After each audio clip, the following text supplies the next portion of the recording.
Hey guys, welcome back to Coach Hall Writes. In today's video, we're going to be talking about how to improve your ACT English score. Now don't worry, if you're taking the SAT, these tips will apply as well. These are unofficial terms, but let's talk about the difference between short and long questions. So first of all, a short question is one that just has answer choices. There is no question stem. There are going to be more of this type of question, and quite frankly, it's kind of like a line level edit. Now, the long questions, those have a question stem, which means that there is a question above the answer choices. These tend to take a lot longer for students to answer, and there are fewer of them. This video is intended to be a bit of a crash course in preparing for the ACT, so I did not include every single type of question that you could encounter. However, I did include the ones that I think are the most important or most frequent, and also the ones that are easiest to learn in a pinch. So we're going to talk about punctuation, transitions, concision, and commonly confused words. The ACT is going to assess different ways to use a comma. So there are some less frequent occurrences, like knowing how to separate items in a list or knowing how to use it in between coordinating adjectives. And then there's the more frequent comma usages, which would be things like a comma in a coordinating conjunction and also using a comma to offset certain parts of a sentence. The ACT does use the Oxford comma, which basically means that you put a comma after every item in the list, including the item before the word and. Now, to make these questions a little bit harder, the actual items, if you will, in the list might be a bit more complicated, as you can see in the example here. So instead of it being a single word, it's actually going to be more like a phrase. You also want to keep in mind that the list needs parallel structure. So in this case, the verbs have to all be in the same tense. So we have conduct interviews, take photos, raise, add money, and perfect the layout. So we need commas to separate all of those things. Now in the incorrect example, we actually have an extra comma there that is creating an item, if you will, in the list that doesn't belong. So I did bold the verbs for you so you can see that they're all in past tense. That's keeping with the parallel structure, but we don't actually need a comma in between test and to. That's creating an unnecessary pause in the sentence. This next concept is not very highly tested, but in case it does come up on your version of the ACT, hopefully this tip can help you earn an extra point. And that is that if you have two adjectives that are describing the same noun, if you cannot reverse the order and have it still make sense, then you don't need a comma there. However, if both of the words are describing the noun equally and you can reverse the order, then you should put a comma. So go ahead and check out the examples here to see the difference. This next skill is highly tested. It all goes back to your understanding of what makes a complete sentence. So if you struggle with this concept, I would definitely make sure that you put in a little extra time to practice, because there are going to be questions that use a comma and a coordinating conjunction. The term coordinating conjunctions might be a bit confusing, so you might prefer the acronym FANBOYS, which stands for and, nor, but, or, yet, so. So basically, if you have two independent clauses, meaning if you have two complete sentences that can each stand alone, you can join them with a comma and a coordinating conjunction, or a fanboy. So here are a couple examples for you so you can see exactly how to do it. You also want to look at the incorrect examples, because sometimes it might be written like this on the ACT, and you have to know that the comma is needed. Remember that you only use a comma before the coordinating conjunction if both parts of the sentence can stand alone. So there are times when you're going to see some of the coordinating conjunctions in a sentence, but there might not be a complete sentence on either side of the coordinating conjunction. In this case, you don't need a comma. So here are a couple examples of that. For instance, it says, I was tired, but didn't want to go to bed. There's no second subject there. So if it said, I was tired, but I didn't want to go to bed, then you would need the comma before the word but. However, because there isn't a second I in that sentence, you don't put the comma there. It's also very common to see ACT questions that test your understanding of using a comma to offset different clauses. These could be at the beginning of a sentence. So for instance, it could be an introductory phrase like last Friday, or it could be a word like while, although, in, during. Those are all words that indicate an introductory clause. and you need a comma after those. You could also use commas to offset information in the middle of a sentence. So in these instances, the commas come as a pair, and the information that comes between the commas needs to be able to be taken out of the sentence, and the sentence should still make sense. So the information between the commas might be a definition or it might be extra info, but it cannot be essential to the sentence. You can also use a comma to offset clauses at the end of a sentence. So a lot of times in these cases, the dependent clauses start with a verb that ends in ing, and you know that you need a comma before that verb. So let's look at a quick question in order to practice. So in this case, it says J.K. Rowling, an author, wrote the Harry Potter series. Now notice that we have a comma on one side of the extra information and a dash on the other. That's not grammatically correct. So in this case, it needs to either be a pair of commas or a pair of dashes.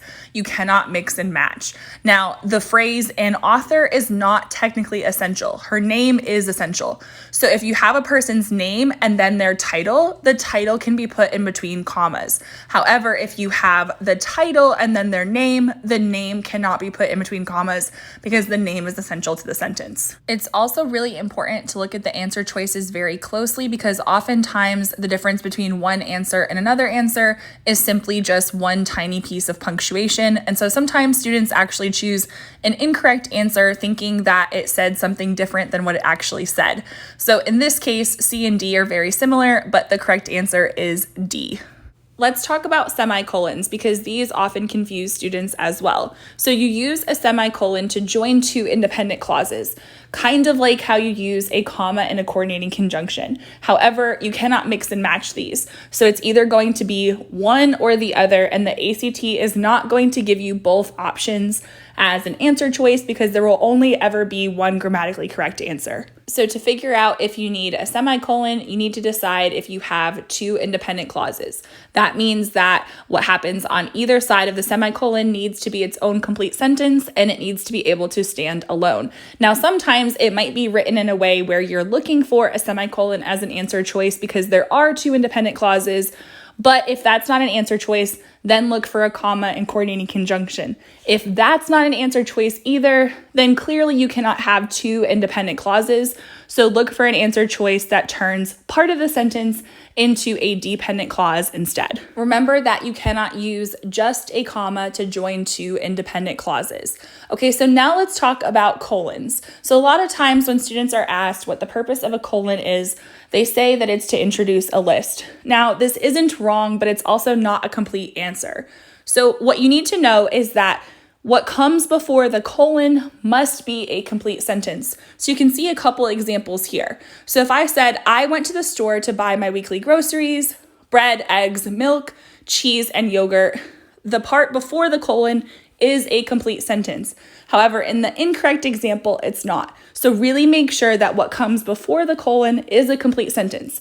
Now, technically, you can use a colon and then have just one single word after it. That is okay. But again, as you can see in the correct example, what comes before the colon has to be a complete sentence. It has to be an independent clause that can stand alone. There are a couple different uses for dashes. So we already talked about how you can use commas to offset stuff in the middle of a sentence. Well, you can also use dashes in the same way. Remember, we cannot mix and match a comma and a dash. It has to be a pair of dashes or a pair of commas.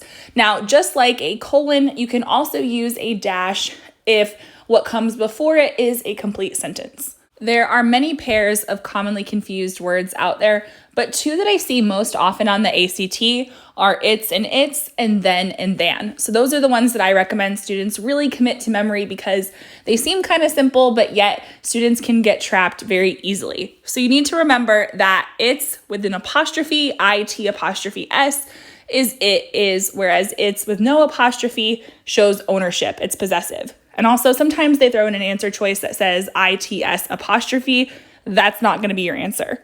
So the difference between then and than is that then has to do with time, or it can be a conditional sentence like if this, then this, whereas than is a form of comparison. So sometimes these are actually in a question where there's two different skills going on. I recommend choosing the correct form of the commonly confused word first, and then eliminating two of the choices before you try to figure out the rest of what's happening in the sentence. As sort of a bonus tip, it's helpful to know the different spellings of there as well. The ACT favors concise writing. So for these concision questions, you want to choose the shortest answer that still makes sense. You want to avoid redundancy. So that means that you don't want redundancies in the answer choice itself, or you don't want to repeat information that's been stated elsewhere in the passage. So there are a couple examples here at the bottom of the slide. So for instance, trespassers is the most concise, whereas people who trespass and people who trespass illegally are both longer, and in the case of the last one, it's redundant. Also, we've got yearly. The other two answer choices there are redundant or just longer. They're not concise. So choose the most concise answer. Remember that there are fewer of the long questions. So these are questions that have a question stem, meaning that there's a question above the answer choices. So that way you know what you're supposed to be talking about. So I want to give you guys a couple tips and tricks here. So first of all, sometimes they'll ask you what would be lost if the sentence was deleted. Now, one way to think about this is to actually say, okay, wait a minute, what does this sentence do? Instead of thinking about what happens when it's deleted, just ask yourself, what's the value of the sentence? What does it add? So answer that question, then look at the answer choices and choose the one that most fits your answer. So for instance, does it add a definition? Does it clarify a previous statement? Does it provide an example? Well, if you took that out, that's what would be lost. Another question that you are likely to encounter is, suppose the author's goal had been to. So for these, you want to ask yourself, what is the main idea of the passage? And then you also want to just double check the title. So before you actually look at the answer choices, ask yourself, what's the main idea? So does that main idea fit with what the question's asking about the goal? Yes or no? So once you decide yes or no, then ask yourself why.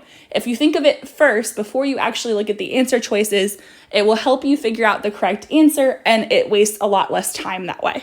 Another question that you might encounter is, should the writer add or delete a particular sentence? So for this, you want to figure out what the main idea of the paragraph is, because the sentence has to be necessary. It has to fit with the focus or the scope or the main idea of the paragraph. You also want to check chronological order. For instance, my students and I were looking at an ACT test previously where it was talking about flowers, and then all of a sudden it was talking about the person who built a bridge, and then it went back to flowers.